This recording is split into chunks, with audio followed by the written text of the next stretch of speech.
आप देख रहे हैं इंडिया टाउन न्यूज, भारत की बात। नमस्कार, आप देख रहे हैं इंडिया टाउन न्यूज। मैं हूं आपके साथ दिवाकर और स्वागत है आपका हमारे खास कार्यक्रम नेशनल पॉलिटिक्स में। आइए आज के नेशनल पॉलिटिक्स के इस खास सेगमेंट में बात करते हैं उत्तर प्रदेश में होने वाले विधानसभा उपचुनाव की। जी हां, 13 जुलाई को 7 राज्यों के 13 विधानसभा सीटों पर हुए उपचुनाव के परिणाम के बाद अब उत्तर प्रदेश की 10 विधानसभा सीटों पर उपचुनाव होना है, जिसमें लोकसभा चुनाव के बाद इस विधानसभा उपचुनाव में एक बार फिर से एनडीए और इंडिया गठबंधन के बीच जबरदस्त टक्कर देखने को मिल सकता है। आइए आज के इस खास सेगमेंट में आपको सभी 10 सीटों के बारे में विस्तार से बताते हैं जहां उपचुनाव होना है।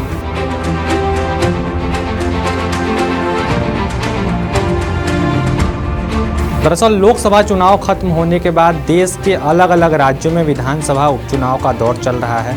इसी कड़ी में 10 जुलाई को देश भर के 7 राज्यों की 13 विधानसभा सीटों पर उपचुनाव हुआ। इसमें पश्चिम बंगाल, हिमाचल प्रदेश, उत्तराखंड, पंजाब, तमिलनाडु, मध्य प्रदेश और बिहार की विधानसभा सीटें शामिल थी, जिसका नतीजा 13 जुलाई को घोषित हुआ। इस विधानसभा उपचुनाव में इंडिया गठबंधन ने जबरदस्त प्रदर्शन किया और 13 सीटों में से 10 सीटें जीतने में कामयाब रही। वहीं बीजेपी केवल 2 सीटें ही जीत पाई, जबकि 1 सीट पर निर्दलीय प्रत्याशी ने चुनाव जीता। अब इस चुनाव के बाद उत्तर प्रदेश की 10 विधानसभा सीटों पर आने वाले कुछ हफ्तों में उपचुनाव होना है।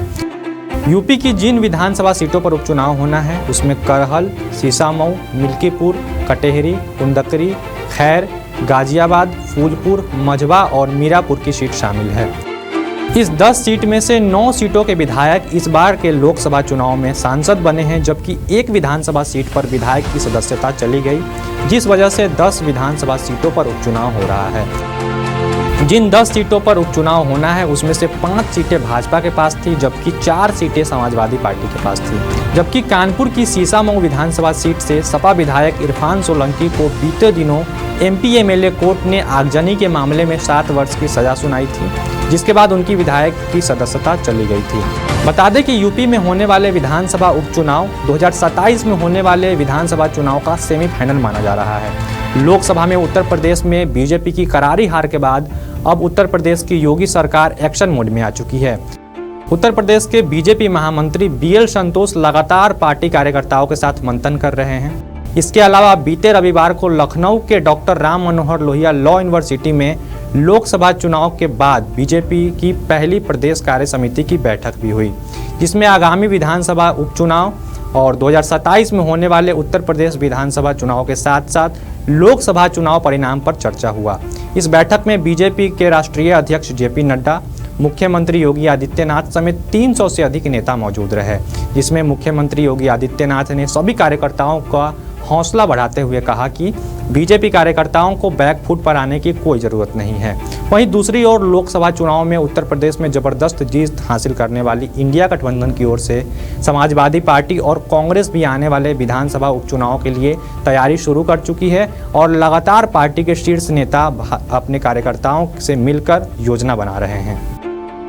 आपको बता दें कि बीते लोकसभा चुनाव में उत्तर प्रदेश की 80 लोकसभा सीटों में से इंडिया गठबंधन ने 43 सीटें जीती थी, जबकि एनडीए गठबंधन केवल 36 सीटें ही जीत पाई। वहीं इस लोकसभा चुनाव में समाजवादी पार्टी ने अपने सीट के साथ साथ वोट प्रतिशत में भी इजाफा किया।